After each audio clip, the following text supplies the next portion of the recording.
Assalamualaikum warahmatullahi wabarakatuh. Anak-anak yang Ustazah banggakan, jumpa lagi bersama Ustazah dalam mata pelajaran Bahasa Indonesia. Anak-anak, kali ini kita akan belajar tentang cerpen, khususnya unsur atau struktur pembangun cerpen. Apa unsur pembangun cerpen itu dan bagaimana, nanti Ustazah sampaikan melalui slide demi slide yang ada di layar ini ya. Oh iya anakku, target yang harus dicapai adalah setelah kamu menyimak apa yang Ustazah jelaskan melalui slide ini nanti, kalian mampu memahami dan menerapkan atau mengaplikasikan unsur-unsur pembangun cerpen itu dalam sebuah cerpen atau cerita pendek sederhana. Gitu ya. Ya. Jadi itu. Oh iya anak-anak, Ustazah punya pantun. Perhatikan. Pohon perlis daunnya lebat, berdiri kokoh di tumpukan pisah. Jadi penulis tidak mesti hebat. Siap mencoba, pasti semua bisa. Mungkin kamu bertanya-tanya, apa sih maksudnya Ustazah ini pakai pantun yang gini amat sih gitu ya. Gini anakku. Ustazah terinspirasi dan inspirasi Ustazah ini sudah Ustazah jalani di beberapa tahun yang lalu. Inspirasi itu ada di isi pantun itu. Jadi penulis tidak mesti hebat. Siap mencoba, pasti semua bisa. Ya, begini anakku ya. Ini nanti targetnya kan kalian bisa membuat cerpen sederhana gitu kan ya. Nah, ini sama dengan latihan. Latihan buat kamu untuk menjadi seorang penulis. Kenapa demikian? Ya, karena dulu Ustazah menjadi penulis, walaupun sederhana ya, itu berawal dari cerpen seperti ini. Awalnya dulu adalah Ustazah mengikuti atau menjadi bagian dari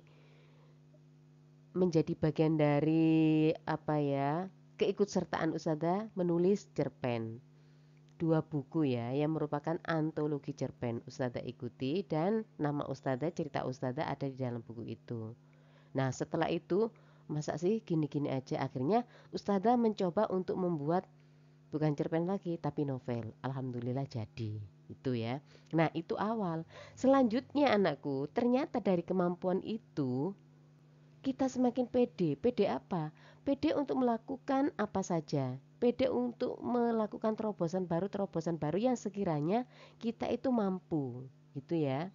Sehingga dengan apa yang kita mampu tadi, kita bisa ke sana, kemari, diajak diundang ke sana, kemari, yang lebih menyenangkan. Itu yang ingin Ustazah sampaikan ke kamu dan itu yang ingin Ustazah apa ya, tularkan ke kamu. Jadi, menjadi siswa tidak biasa-biasa saja. Menjadi guru, walaupun Ustazah ini orang biasa, guru biasa, tapi ada sesuatu yang luar biasa di balik itu, yang kita sendiri akan merasakannya. Begitu anakku ya.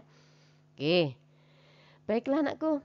Selanjutnya siapkan alat tulis baik pulpen atau buku karena ini nanti Ustazah menulis kata-kata kuncinya aja di layar, sementara penjelasannya Ustazah sampaikan secara lisan. Oleh sebab itu, siapkan alat tulisnya ya. Baiklah. Nah, cerpen. Unsur pembangun cerpen. Ya.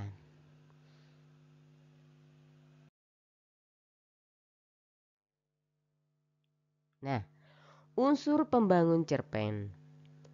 Sebentar anakku. Cerpen. Apa sih cerpen itu? Biar tahu aja ya. Seandainya Ustazah ini bertemu langsung gitu, Ustazah tidak akan menjawab secara langsung, tapi Ustazah akan menanyakan satu persatu kepada siswa. Tapi okelah, tidak apa-apa ya. Jadi cerpen adalah cerita pendek. Cerpen adalah kisah atau cerita yang tersusun dari rangkaian peristiwa yang disampaikan oleh orang yang satu kepada orang yang lain dengan tulisan atau lisan ataupun benda atau isyarat. Itu ya. Jadi, cerpen adalah cerita atau kisahan yang memuat peristiwa-peristiwa yang terangkum jadi satu ya. Kemudian disampaikan baik itu secara lisan, secara tulisan ataupun isyarat. Kalau di sejarah itu pakai peninggalan gitu ya. Oke, dah. Ini bukan sejarah tapi ini bahasa Indonesia. Gitu anakku ya. Selanjutnya unsur pembangun itu ada beberapa. Yang pertama ada tokoh. Yang kedua ada penokohan. Yang ketiga ada latar. Yang keempat ada alur. Yang kelima ada sudut pandang pencerita. Yang keenam ada tema. Yang terakhir adalah amanat. Apa dan bagaimana masing-masing unsur ini kita akan perhatikan bersama-sama ya. Yang pertama tokoh. Apa sih tokoh itu? Nih, tokoh adalah sosok atau orang yang berperan di dalam cerita. Mungkin ada pertanyaan, Ustazah, apakah tokoh itu pasti orang? Tidak, ada tokoh binatang. Nah, tokoh binatang itu misalnya ada di dalam fabel, itu cerita masa lampau itu anakku ya. Nah, oke, itu tokoh. Terus, peran atau fungsi tokoh. Emang perannya atau fungsi tokoh itu ada apa saja? Iya, nanti dilihat dari wataknya itu ya. Ada peran tokoh itu ada tokoh protagonis, ada tokoh antagonis, ada tokoh tritagonis, dan ada figuran. Anakku, Ustazah ingatkan ya, jangan lupa alat tulisnya. Ada tokoh protagonis, yaitu tokoh yang baik-baik atau mendukung ya. Kemudian tokoh antagonis, yaitu tokoh yang perannya itu menentang. Kemudian tokoh tritagonis atau trigonis, tapi kebanyakan tritagonis, yaitu tokoh yang menengah, menjadi penengah jika ada peleraian antara tokoh yang satu dengan yang lain. Kemudian yang keempat adalah tokoh figuran atau pelengkap. Gitu ya. Sudah. Selanjutnya itu tokoh. Penokohan. Nah, apa sih bedanya tokoh dan penokohan? Kalau tokoh sudah tahu, tokoh itu sosok orangnya. Penokohan itu apa? Penokohan itu sinonimnya adalah watak, ya. Watak. Jadi penokohan adalah watak yang dimiliki oleh setiap tokoh. Tuh. Jadi, apakah penokohan itu? Penokohan adalah watak karakter yang dimiliki oleh tokoh. Itu ya, beda ya. Kalau tokoh itu sosoknya, kalau penokohan itu wataknya. Itu ya. Dah. Terus bagaimana cara mendeskripsikan? Nah, begini anakku. Seorang penulis cerpen itu mempunyai beberapa cara dalam mendeskripsikan watak seseorang. Satu. Oh ya, Ustazah ingatkan ya, siap-siap pulpennya. Satu. Secara langsung artinya begini, penulis menggambarkan atau mendeskripsikan atau menulis karakter seorang tokoh itu secara langsung di dalam tulisannya. Misalnya begini, sejak dahulu Rania menjadi sosok anak yang rajin, ulet, dan memiliki kedisiplinan yang tidak diragukan. Nah, itu kan secara langsung ada di tulisannya secara langsung di cerpen itu. Maka itu namanya pendeskripsian secara langsung. Kemudian cara yang kedua yaitu melalui dialog. Nah, melalui dialog, misalnya di dalam cerita itu dikutip ada dialog, ada Rania, ada Rani ya, misalnya anak kembar. Rania ini wataknya bagus, sementara Rani ini agak ogah-ogahan ya. Kemudian di dalam dialog itu si Rania ini marah. Rania, jangan belagak kamu. Nah, dari situ kan kelihatan ya bahwa sikap Rani itu kan seperti itu. Nah, melalui dialognya kelihatan wataknya. Berarti cara yang kedua ini adalah cara yang diambil melalui dialog. Kemudian cara yang ketiga adalah melalui penilaian tokoh lain. Misalnya begini, dalam cerita itu Ganti bukan Rania dan Rani ya. Misalnya siapa ya? Yusuf. Yusuf ya. Kemudian ada dua tokoh di sini, ada Yusuf, ada Zuleha ya. Yusuf ini adalah sosok yang apa ya, sangat tampan, itu kan Nabi Yusuf ya. Sementara Zuleha ini kan ya wanita yang sedikit tergila-gila gitu loh ya. Kemudian gini, Zuleha itu bilang kepada teman-temannya, luar biasa ya Yusuf, udah tampan, udah cakep, tampan cakep sama sih, udah tampan, sopan, terus cerdas. Aduh, siapa sih yang gak terpesona sama tampilannya? Jangankan dia, semua orang akan kagum padanya. Nah, tapi gimana ya caranya aku bisa menaklukkannya? Nah, ini tadi menggambarkan tentang watak dan kepribadian Yusuf. Siapa yang menilai? Yang menilai adalah Zulekha. Itu ya anakku ya.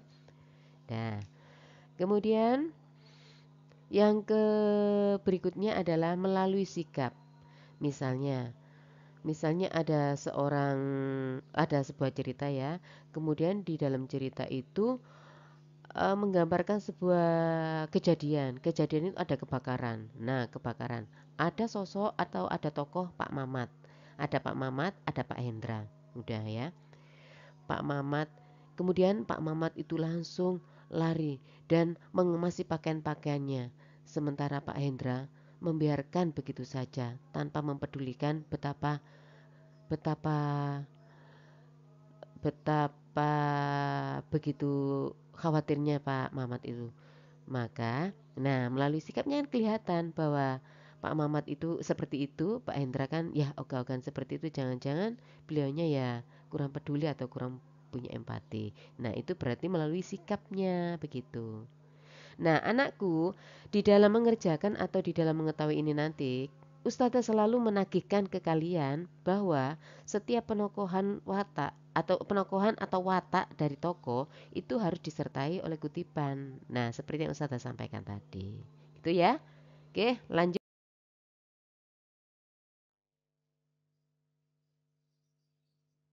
Nah, selanjutnya adalah latar. Apa sih latar itu? Latar adalah keterangan yang menjelaskan di mana, kapan, dan bagaimana suasana yang ada dalam cerita itu.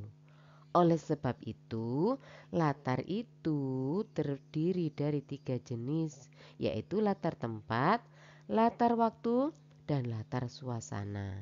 Bagaimana cara untuk mendeteksi latar tempat, waktu, dan suasana itu? Gampang ya.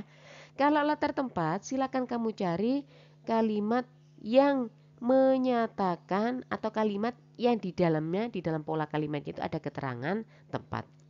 Bisa diawali di, ke, dari. Gitu ya. Kemudian kalau latar waktu berarti kan merupakan jawaban dari kapan. Kalau dari kapan gitu ya. Jawabannya kan misalnya setelah duhur, sebelum tidur, pada malam hari, pada hari Minggu, dan sebagainya. Kemudian suasana. Kalau suasana, carilah kalimat yang di dalamnya ada keterangan cara. Misalnya, dia menangisi almarhum ibunya dengan terseduh-seduh. Nah, terseduh-seduh kan suasananya. Begitu ya, anakku.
Selanjutnya, tema.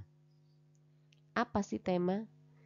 Tema adalah ide pokok yang mendasari sebuah cerita. Apakah ceritanya itu tentang kemanusiaan? Apakah ceritanya tentang religi? Apakah ceritanya itu tentang motivasi dan sebagainya? Itu ya. Berikutnya adalah amanat. Tema amanat. Kalau tema seperti itu amanat sekarang. Amanat adalah hikmah. Hikmah yang bisa diambil atau nilai-nilai kehidupan yang bisa diambil dari sebuah cerita. Amanat ini adalah apa ya? Kata hikmah kalau dalam cerita-cerita televisi itu ya, kata hikmah atau hikmah yang bisa diambil dari cerita itu. Nah, itu anakku ya, apa yang Ustazah sampaikan tentang unsur pembangun cerpen. Semoga bisa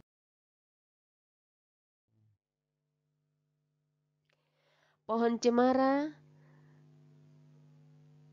cemara berdiri rapat, diapit si pohon selasi. Semoga tanpa manfaat. Atas perhatiannya, terima kasih. Kurang lebihnya Ustazah mohon maaf ya.